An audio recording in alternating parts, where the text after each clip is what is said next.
Eh bien, merci de vous être connecté aujourd'hui pour ce webcast sur de la sauvegarde à la haute disponibilité. Aujourd'hui, nous allons voir comment on peut basculer d'un mode simplement de protection de données avec une sauvegarde plus ou moins classique vers de la haute disponibilité, donc quelque chose qui se rapproche de la continuité d'activité où il n'y a aucune perte de données et évidemment un redémarrage très très rapide. Alors, dans tous les cas, que ce soit de la sauvegarde ou de la haute disponibilité, nous allons voir en fait que c'est souvent basé à partir d'un PRA ou un PCA, effectivement. Donc, nous allons d'abord définir qu'est-ce qu'un PRA ou qu'est-ce qu'un PCA, et surtout, nous allons voir quels sont les deux paramètres, et j'en rajouterai un troisième qui englobe ces deux paramètres, on va voir lesquels, quels sont les deux paramètres qui sont clés pour ce qui est ce qu'on appelle les PRA ou les PCA, les plans de reprise d'activité ou les plans de continuité d'activité. Le RPO, hein, le premier paramètre très important lorsqu'on fait de la mise en œuvre d'un PRA ou d'un PCA, c'est en gros le temps entre deux sauvegardes ou entre deux réplications, hein, si on fait de la réplication asynchrone. Donc c'est l'intervalle de temps pendant lequel on s'autorise à perdre des données, puisque si on fait une sauvegarde tous les jours ou une réplication tous les jours à 8 heures du soir, eh ben on s'autorise à perdre des données qui auront été modifiées entre 8 heures de la veille et jusqu'à 8 heures le lendemain. Et donc si on a un crash juste à la sauvegarde ou avant la fameuse réplication, ça veut dire qu'on a effectivement perdu les données et on va être obligé de remonter au point de réplication ou au point de sauvegarde précédent qui est la veille, dans l'exemple que je viens de donner. Donc là, le RPO, effectivement, c'est un paramètre très important. Euh, et le deuxième paramètre qui lui aussi est clé, c'est le RTO. Donc là, c'est le temps de redémarrage. Et effectivement, le temps de redémarrage, c'est le temps pendant lequel on va avoir besoin de remonter l'application. Donc, quel est le temps de redémarrage? À savoir, à partir du moment où j'ai un crash ou une application qui n'est plus disponible, combien de temps il me faut pour remettre cette application à disposition des utilisateurs. Donc ça, c'est le RTO. Les deux paramètres sont complètement indépendants, hein. On peut avoir des RPO très larges, très grands et des RTO très courts et inversement. Évidemment, plus on va vers le zéro, je dirais, plus ça va devenir complexe en termes techniques et souvent le coût est associé à cette complexité. Et j'ai parlé d'un troisième paramètre avant d'inclure et d'introduire ces deux paramètres que sont le RPO et le RTO. Et j'ai dit que c'est un paramètre qui regroupait les deux. C'est ce qu'on appelle en anglais le SLA, c'est le niveau de service. Et donc pour chaque machine, pour chaque application, il y a un niveau de service qui peut être regroupé par classe en fonction des applications. Mais effectivement, à chaque application, on a sa criticité. Et le niveau de service, c'est ce qui va définir justement les données que l'on s'autorise à perdre, donc le RPO, et le temps de redémarrage nécessaire. Donc certaines applications auront besoin d'un RPO différent et d'autres applications auront besoin d'un RTO différent entre elles. C'est ce qui définit effectivement le fameux niveau de service. Donc vous voyez, pour définir un PRA, un PCA, c'est assez simple dans l'esprit. C'est-à-dire il faut définir deux paramètres que sont le RPO et le RTO pour chaque application. Mais dans les faits, on voit que ça peut être assez complexe puisqu'il faut définir avec les utilisateurs le temps d'arrêt et si les utilisateurs s'autorisent à perdre des données, ce qui en général est toujours négatif, mais après, évidemment, il y a une question de coût et une question de mise en œuvre qui fait que il y a toujours un compromis. Donc une fois qu'on a défini ça, on va être capable effectivement d'aller vers un PRA ou d'aller vers un PCA. Maintenant, comment on le fait? Avec RSORVUDP, c'est assez simple. Pour définir un PRA, on peut simplement faire un backup et avoir effectivement la première étape, ça peut être d'avoir l'option Bare Metal Recovery qui va permettre de faire de la restauration sur un matériel indépendant. Donc on a une sauvegarde et cette sauvegarde elle est restaurée sur un matériel qui est nouveau, qui est ancien mais qui n'est pas le même que le d'origine. Puisque effectivement le matériel d'origine il peut avoir pris feu, il peut avoir pris l'eau, il ne peut ne plus être disponible parce qu'il est coupé du réseau. Effectivement, il faut redémarrer cette sauvegarde sur un autre environnement qui se trouve ailleurs, qui peut être d'ailleurs physique ou qui peut être virtuel, qui peut ne pas être identique à la source, et qui est souvent le cas, ce qui est souvent le cas d'ailleurs. Donc ça, c'est vraiment, je dirais, le PRA de base dans lequel le RPO, là, il n'est pas vraiment maîtrisable, puisqu'il dépend uniquement du temps que l'on va mettre pour restaurer cette machine. Donc ça dépend évidemment de la lecture de la sauvegarde, de l'écriture sur disque de la machine sur laquelle on restaure, et puis du transfert des données, entre autres. Et après, il y a le temps de boot de la machine, et effectivement, si derrière il faut remodifier des paramètres dans l'applicatif, voilà, on a tout ça à prendre en compte. Mais le BMR, ça suffit pas. Il faut aussi protéger ces données. C'est-à-dire que si vous faites une sauvegarde dans dans une salle sur laquelle il y a déjà vos données de production et que vous perdez la salle parce qu'elle a pris feu, parce qu'elle est sous l'eau, là vous avez aucune chance de restaurer même avec le BMR puisque vous n'avez pas vos données. Donc il faut aussi effectivement transférer ces données dans un coffre-fort. Donc là dans l'exemple qu'on a, c'est transfert par bande, c'est ce qui fait depuis la nuit des temps, en tout cas depuis le début de la sauvegarde. On fait du transfert de bande sur un autre site, en général qu'on met dans un coffre-fort ou pas d'ailleurs, hein. On peut mettre ça sur étagère, mais après des conditions de stockage des bandes font que si on veut les garder longtemps, il vaut mieux les stocker dans un environnement sain. Euh, et donc ça, c'est effectivement une méthode aussi pour de protéger de la perte d'un site et donc d'être capable de redémarrer. Après, ici, on va voir que le redémarrage, eh ben, il peut être très lent, effectivement, parce qu'il nécessite, si on a juste un coffre-fort sur le site distant, bah, il nécessite de récupérer des machines, de redescendre les sauvegardes, donc ça veut dire remonter une infrastructure aussi de sauvegarde pour redescendre les backups sur les nouvelles machines et puis après de redémarrer. Donc on peut voir que si la volumétrie est assez conséquente, ça va exploser en termes de nombre d'heures, voire nombre de jours. Mais malgré tout, c'est une méthode pour faire on dirait un PRA qui est assez basique aujourd'hui, avec les outils qui sont disponibles sur le marché, mais qui a très longtemps fonctionné chez de très grands groupes. Évidemment, à ça, on peut enlever la partie humaine qui est la réplication des cassettes ou des stockages amovibles disques via le transport humain et via la manipulation humaine principalement, en faisant la réplication par du lien WAN ou lien LAN, donc de manière à tout automatiser, comme ça on n'a pas d'intervention humaine, donc on n'a pas de risque d'erreur humaine.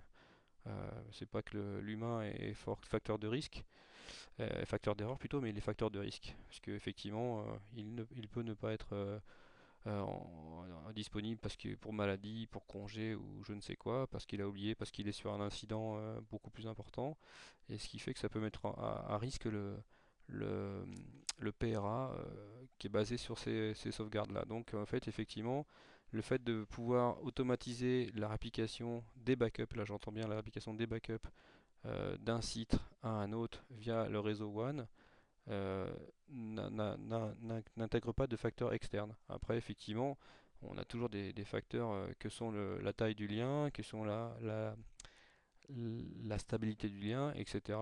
On n'est pas sorti de l'auberge non plus, mais c'est une façon de rendre les choses automatiques et de ne pas avoir certains sites où il n'y a pas de gens qui gèrent l'infra de sauvegarde, l'infrastructure informatique tout simplement, et qui sont des opérateurs qui viennent changer les cassettes une fois de temps en temps, comme ça a pu arriver sur plein de sites et énormément d'entreprises il y a une quinzaine d'années. Donc ça, c'est une méthode pour effectivement améliorer, je dirais, la fiabilité du PRA. En soi, ça n'améliore pas forcément le redémarrage et ça n'améliore pas forcément le RPO ni le RTO. Maintenant, évidemment, le RTO il peut être le même si on a la réplication qui se trouve sur un disque, mais il n'y a pas de machine sur lesquelles on restaure et il y a pas de réseau. Évidemment, il faudra le faire au moment où on aura besoin de redémarrer l'applicatif. Il faudra récupérer une machine quelque part, il faudra l'installer, il faudra la connecter au réseau, ce qui peut nécessiter aussi énormément de temps. Donc la réplication par le réseau, c'est pas forcément une solution en soi, c'est juste une façon de faciliter et d'automatiser les choses.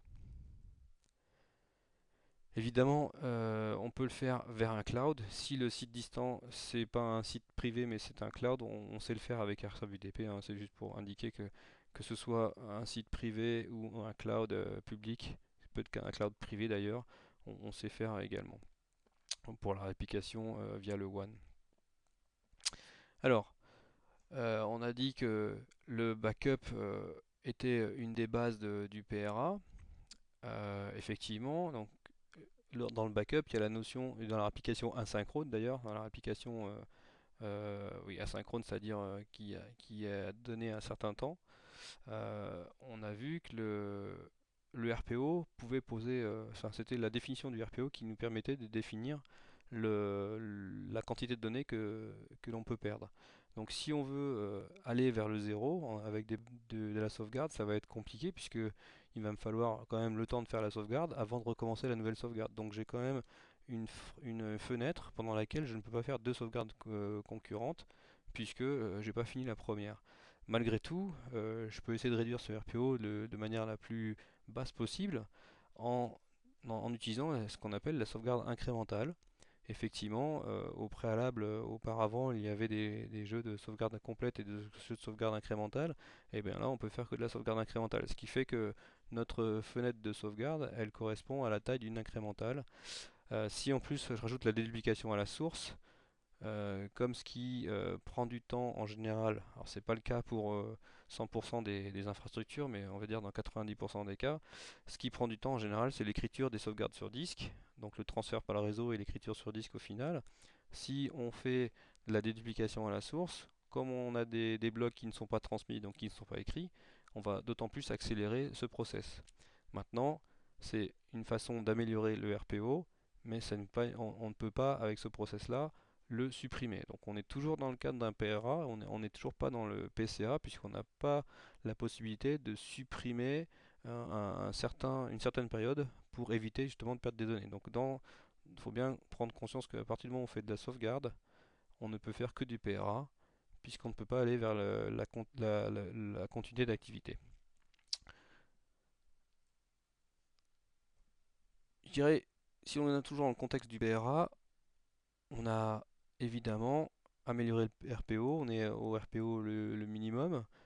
Maintenant, il faut qu'on regarde de l'autre côté, comment on fait pour améliorer le RTO, qui sont des choses pas corrélées du tout, hein. On peut très bien avoir un RPO de 24 heures et un RTO d'une heure, comme l'inverse est vrai, on peut avoir un RPO d'une heure et un RTO de 24 heures.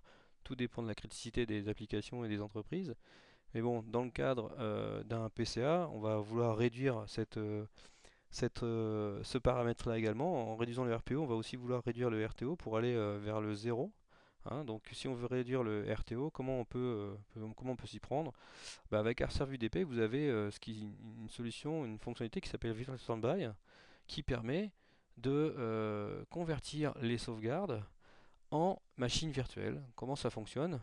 J'ai quelque part un agent UDP qui fait un backup, et ce backup, il va être converti en machine virtuelle dans un hyperviseur. Donc cet agent UDP fait un backup de machine physique ou de machine virtuelle, parce que cet agent peut être proxy. Donc la source importe peu, et une fois que j'ai fait mon backup, eh ben, je convertis cette sauvegarde en machine virtuelle à partir de ce backup, ce qui veut dire que j'ai une machine virtuelle qui est arrêtée, mais qui est la copie conforme de ma machine source, la copie conforme qui correspond à la date du dernier backup, évidemment. Donc là, ici, on voit comment on fait pour améliorer le RTO. Quelque part, je fais une restauration au préalable. C'est-à-dire que au moment où je vais avoir besoin de démarrer ma machine, au moment où je vais avoir besoin de remettre en état mon applicatif parce qu'il est tombé, eh ben, j'ai juste à démarrer une machine virtuelle. Et cette machine virtuelle, elle démarre en quelques minutes, et elle correspond à l'état du dernier backup de la machine source. Donc là, on voit comment améliorer le RTO. Ici, on passe sur un RTO qui est équivalent à quelques minutes, le temps de démarrage d'une machine, comparé à des machines sur lesquelles on a des dizaines, des terras et des terras à restaurer. Vous voyez que si je dois restaurer des terras, ben, le temps de transférer les données vers la machine cible et de restaurer tout ça et de redémarrer derrière, ça peut être des dizaines de minutes, voire quelques heures, suivant les cas et les ressources réseau et disques qui sont alloués à ces machines. Donc Virtual Standby, ça permet de faire effectivement un redémarrage très rapide parce que la restauration a été faite au préalable, si vous voulez. Après chaque backup, on crée une machine virtuelle qui est équivalent à la machine source.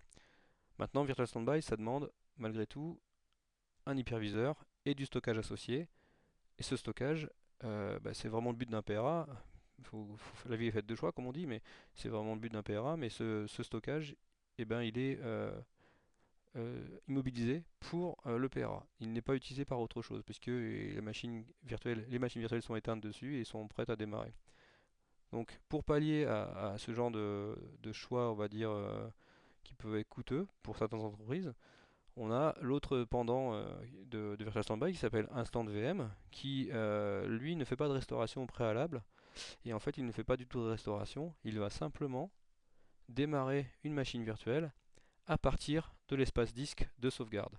Donc techniquement parlant, toujours pareil, j'ai une machine source qui fait, qui est sauvegardée avec ou sans agent sur un espace disque de sauvegarde, et contrairement à Virtual Standby où là il va convertir la machine virtuelle dans un hyperviseur, là je vais simplement dire à l'hyperviseur, tu peux démarrer et tes fichiers tes disques de cette machine virtuelle, ils sont dans l'espace disque de sauvegarde.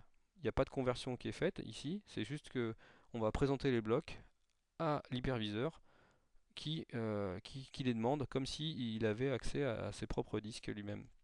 Donc il n'y a pas de restauration, on va simplement démarrer une machine virtuelle avec une enveloppe vide qui est redirigée vers le serveur de backup UDP et qui lui va donner les blocs demandés par l'applicatif.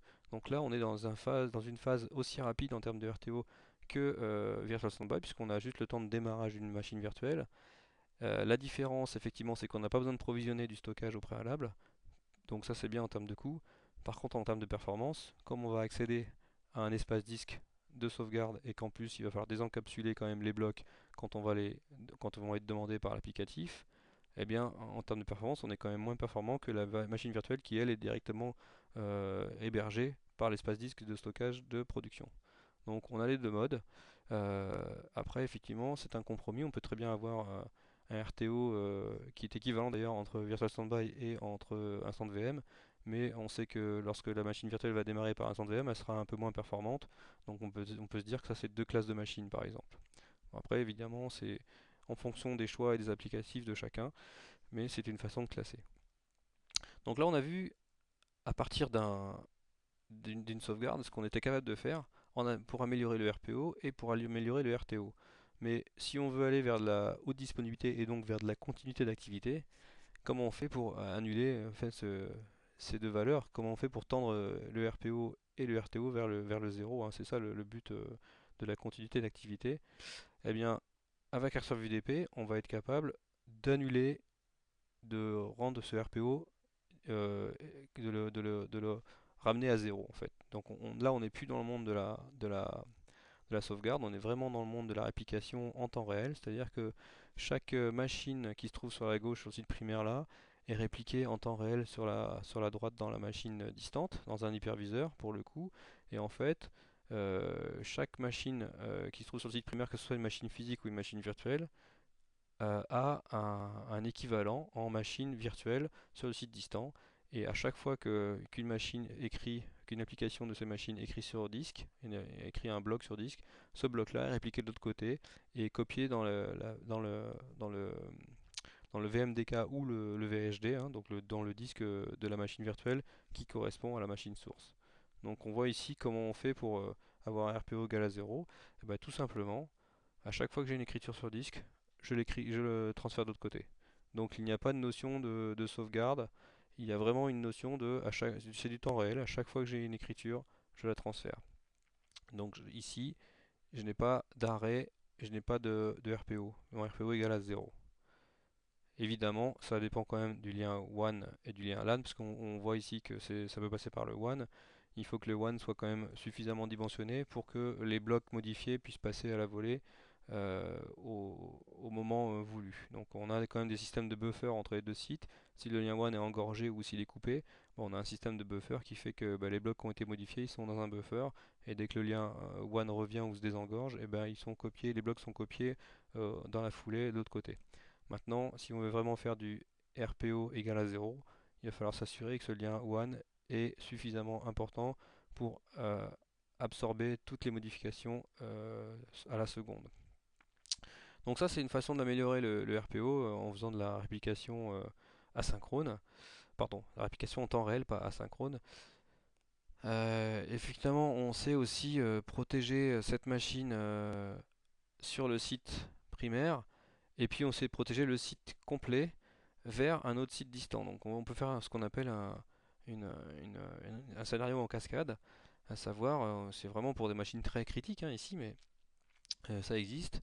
On est capable d'avoir une protection sur le site local, puisqu'on protège par exemple le hardware de la machine, et après ce site-là, enfin, ce site, on va être capable de le protéger aussi vers vers une deuxième machine qui se trouve sur un site distant. Donc là, on est capable avec ce scénario-là de toujours un RPO égal à 0, mais par contre, on va être capable de protéger à la fois un serveur et à la fois le site, avec une espèce de cascade. Si vraiment on a vraiment pas envie de basculer sur le site distant tout de suite parce qu'on a un problème d'alimentation sur un serveur en particulier, eh bien on peut utiliser ce scénario-là. Le, le scénario qu'on vient de voir, là, il est valable aussi pour le cloud évidemment, donc ça fonctionne exactement de la même manière, sauf qu'effectivement là on va vers du cloud Amazon, hein. Ça peut être un cloud privé aussi. Donc je disais ce scénario qu'on vient de voir là, on tend vers le PCA. C'est pas tout à fait un vrai PCA puisque le vrai PCA, ça serait de dire que le RPO égale à 0 et le RTO égale à 0. Ici, on a quel que soit le mode, hein, que ce soit vers Amazon, que ce soit en cascade ou que ce soit directement vers un site distant, on a quand même besoin de démarrer, pardon, parce elle est pas démarrée, mais de démarrer cette machine virtuelle qui est la copie conforme de la machine source. Donc le RTO ici, il est comme Virtual Standby, il est comme un stand VM, il est équivalent à un temps de démarrage de VM. La différence, c'est qu'une fois que votre VM elle est démarrée, ben, votre statut, il est équivalent au dernier statut qui se trouve dans la machine source. Lorsqu'il y a eu la problématique de crash ou de brûlure, ou, enfin je sais pas quel est l'incident. Voilà. Donc ici, on tend vers le PCA, on ne sait pas un PCA exactement, puisqu'on n'a pas de RTO égal à 0. On a un RPO qui est égal à 0, mais on a un RTO qui est très proche de 0, mais qui peut quand même être de quelques minutes suivant le temps de démarrage de ces machines virtuelles. Donc, quels sont les risques associés à un PRA et à un PCA? Effectivement, si en gros ça tourne autour du respect du RPO et du RTO, hein. C'est effectivement votre niveau de service, il faut que le RPO il soit conforme à ce qui avait été défini. En tout cas, il faut que votre PRA ou votre PCA il ne dépasse pas le RPO pour chaque classe de machine. C'est-à-dire que si votre RPO est de 10 minutes pour votre classe de machine B et que vous faites un test en grandeur nature et que vous avez 12 minutes, c'est que votre PRA est pas bon. Après, il faut essayer d'analyser pourquoi. Et la même chose pour le RTO. Si votre RTO est dépassé par rapport à la classe de service dans laquelle se trouve votre machine, c'est que c'est pas bon. Du coup, votre plan d'activité, il expose effectivement vos données puisqu'il ne correspond pas au niveau de service que vous avez défini. Et puis il y a une troisième chose qui pourrait être en fait la cause de la dérive, c'est que si vous avez un PRA ou un PCA qui requiert énormément d'interventions manuelles, c'est que bien souvent vous ne pouvez pas maîtriser ce RTO et ce RPO. Tout à l'heure je parlais de la copie sur bande et de la transport des bandes via le transporteur. Bah, c'est une intervention manuelle, effectivement. Si le transporteur il passe par deux routes et il y en a une qui est bouchée et l'autre qui est pas bouchée, bah, vous allez avoir des différences. Alors que si vous effectivement on fait le parallèle avec la réplication WAN par le réseau, mis à part effectivement un problème particulier sur le réseau, euh, qui peut arriver, hein, Orange et Bouygues auront de quoi faire des cas, pas des success stories, juste malheureusement pour eux, mais des cas sur lesquels ils ont eu des soucis.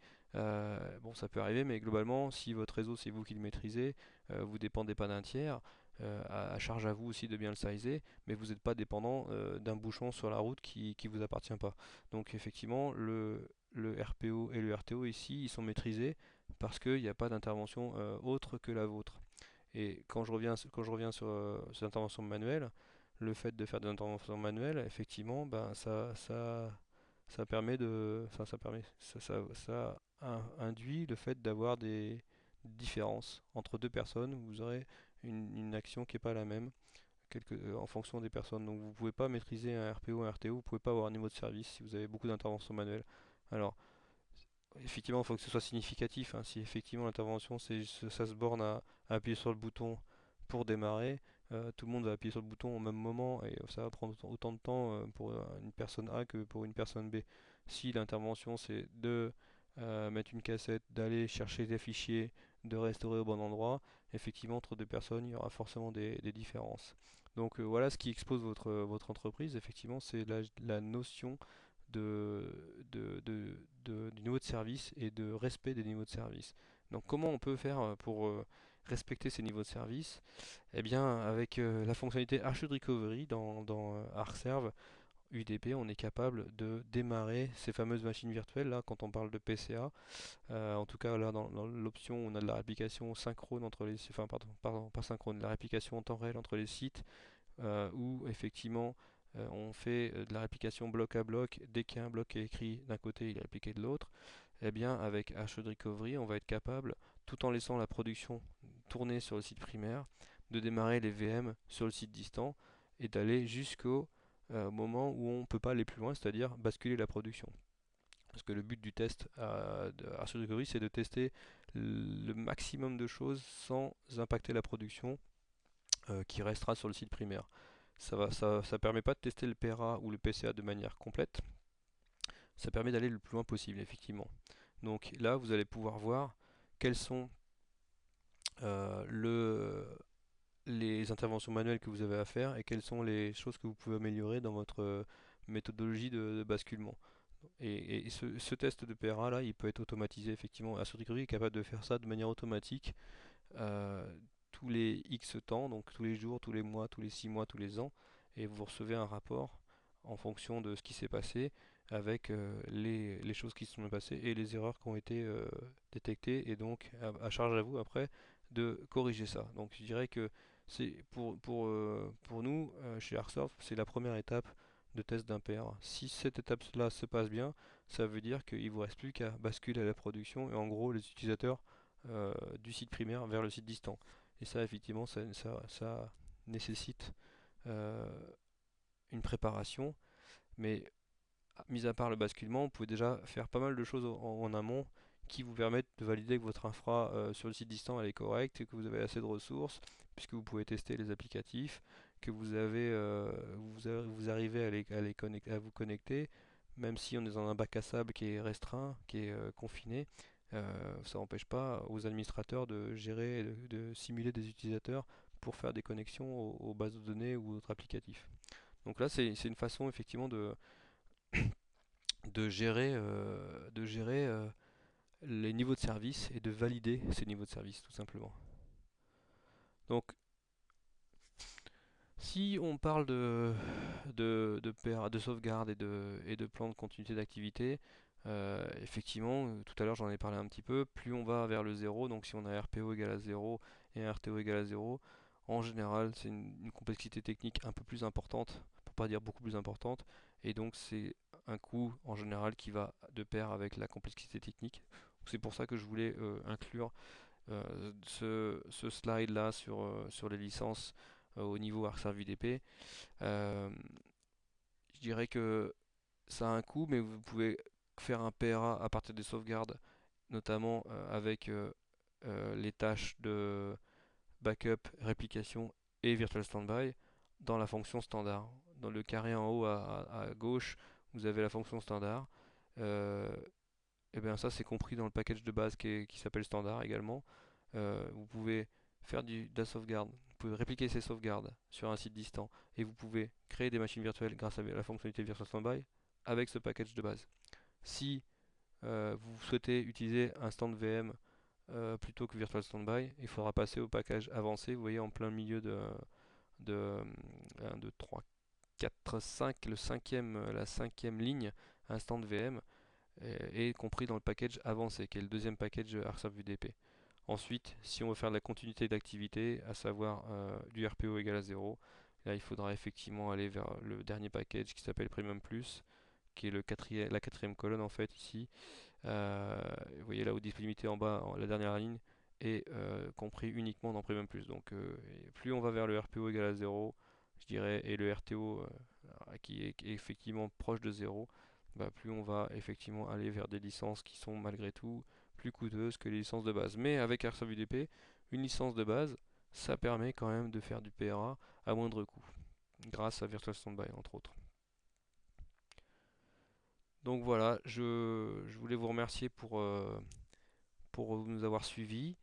Je vais vous donner mes coordonnées pour ceux qui souhaitent enfin, pardon, ceux qui souhaitent avoir des informations supplémentaires.